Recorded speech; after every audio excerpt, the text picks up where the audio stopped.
If a scientist wants to show how two species are related, they typically use a cladogram. I hate cladograms. They might be really precise and thus a good scientific tool, but all I can see is that it uses a lot of space for explaining relations, and despite that, it usually only shows a small number of species. But then I discovered this poster by the creators of the Kurzgesagt YouTube channel. It is in many ways similar to a cladogram, but without its two downsides. Most of the space on the poster is used to show drawings of 148 different clades. How did they achieve that? Or perhaps the real question is, say I have a list of 1,000 procedurally generated species and I also know the relations between them. How can I generate something this pretty?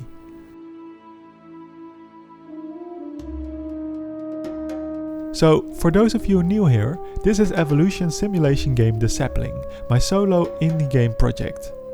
It's a game where you can basically do two types of things.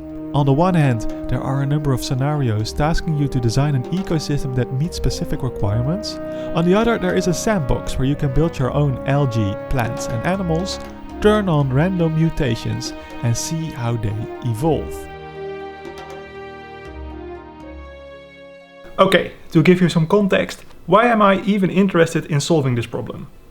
As part of the previous update, I added the option to do longer time jumps, which drastically simplified the playstyle I am showcasing myself on this channel, letting the simulation run long periods of time without interfering.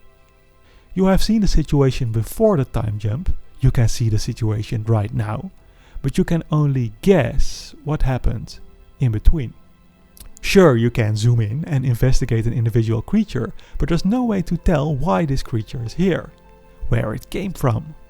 Perhaps it looks so weird because it is the first to fill a niche after a mass extinction, but there's no way to tell. In fact, a mass extinction might be going on under your nose, and the only way to know is by noticing that there are fewer species alive than last time you checked. As a first step, the game really needs a species detail view. To avoid overwhelming the player with statistics here, I'm focusing on information that you cannot see by just looking at the creature's appearance, like what poison type a creature is resistant to, or what temperature its eggs hatch. For animals, you will also be able to see their instincts and their diets, which I feel was urgently needed. Before, when I wanted to know if carnivores had already emerged, I found myself painstakingly checking hundreds of mouths to see if they had pointy teeth. For this reason, I'm also showing this information a level higher, in the species list view. existing players will know this information was already available in the editor. It's just a lot easier to access now. These days, I often find myself using the detail view to quickly look up some stuff, which as a game designer is one of the clearest signals you can get that a new feature was a good time investment. But besides making existing information more easily available, I'm also collecting new data on what the various species are doing. You can now, for example, look up by what animals a plant is eaten most often, or what are the most common death causes of an animal. So now if you suddenly notice that your favorite plant species on an island went extinct, you can look up that they were apparently all eaten, by an invasive species. But useful as these quality of life features may be, after using them for some time, I've come to the conclusion that they do not fully solve the problem, as this is still very much low-level information. To make a real-life analogy, this might give you all kinds of information about, for example, a triceratops, but what I really want to know is that I'm in the age of dinosaurs. Therefore, I'm also introducing a timeline divided in epochs. Just like in Earth's history, these epochs will be divided by extinction events. I did quite a few experiments to come up with an algorithm that could automatically detect extinction events, and I've arrived at something quite simple. It works as follows. Every century is compared to the century before it, and if the number of species is significantly lower than the century before, the game calls it an extinction.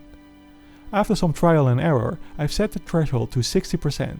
So if you had 100 species before, and this century you only have 40 or fewer, the game figures something noteworthy has happened and starts a new epoch. A downside of working with percentages is that with lower numbers, percentages can get really high really quickly. If you have 5 species and you lose 3, you've also lost 60%. Therefore, epoch detection is turned off at 5 species or fewer. On top of detecting the epoch boundaries, the game is also detecting the most successful species per epoch, for which I again needed an algorithm. The simplest approach would be to simply check which species has the most organisms alive and list these. But, in a dinosaur analogy, that would be like listing the most populous dinosaur species, instead of saying this is the age of dinosaurs. To achieve this, in the game logic there now is a concept of a clade, which you can think of as a species combined with all the species that branched off from it. So if we take this example family tree, this is a clade, this is a clade, this is a clade, and this is a clade. At each given point in time, for each clade, we can count how many organisms are alive to get an idea of successful clades. However, when I listed the 3 most successful ones for each epoch, the results were not as informative as I'd hoped. This is because you will often get 3 clades that are direct descendants of each other. If clade X is successful, by definition its parent will be 2, and its grandparent, etc. So instead, I'm now using an algorithm that starts at the top and searches for the 3 largest non-overlapping clades. My current approach usually only finds 1 or 2, so I might need to look into this later, but you get the gist. Okay, working with these algorithms has given us all the experience we need to start build up the algorithm for the Kurzgesagt style visualization. So let's look at how we can make a high-level Kurzgesagt style tree from the small toy example tree that we used so far. After studying the poster, my most important insight was that it is basically one trunk with a few main branches, and most example clades branch off directly from these main branches.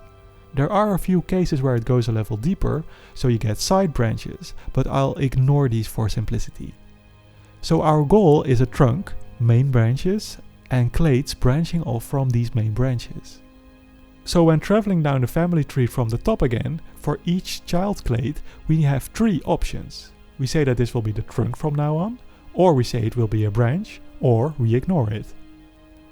But what will we base this decision on? For the timeline it was the number of organisms alive, but this visualization should also include clades that are maybe extinct now, but were successful in the past, so that won't work. Another approximation of success is the number of child clades a clade has. Each newborn organism has the same chance of forming a separate species, so if a clade has produced a lot of child clades, it must mean that it has been very large at one point in time, or has been very active for a long period of time, and probably both. And vice versa, a clade without a lot of child clades was probably not that successful and not that interesting for this high-level overview. At the moment I've set that threshold to 6. So we only consider the clades that have at least 6 descendants. So again, we start analyzing the tree from the top. For each child, the one with the most descendants will be our trunk, and the second one a main branch. The rest of the children is ignored, which in my view is a downside that I might need to address later. Once we reach the end of the tree, we add more detail to the branches. Turning a part of the family tree into a branch is basically the same process. Let's make these numbers a little higher for example purposes. For each child, the one with the most descendants is our main branch, the second one will be an example clade that branches off from this main branch, and the rest is ignored. All of this leads to a view that starts out empty, but the longer you play and clades grow more significant to the overall natural history of our planet, more and more of them will start popping up. So now, if you want to know what is going on your planet, you're no longer forced to manually find interesting species and deep dive into their statistics, history, or family relations. Instead, all you have to do is just click a button.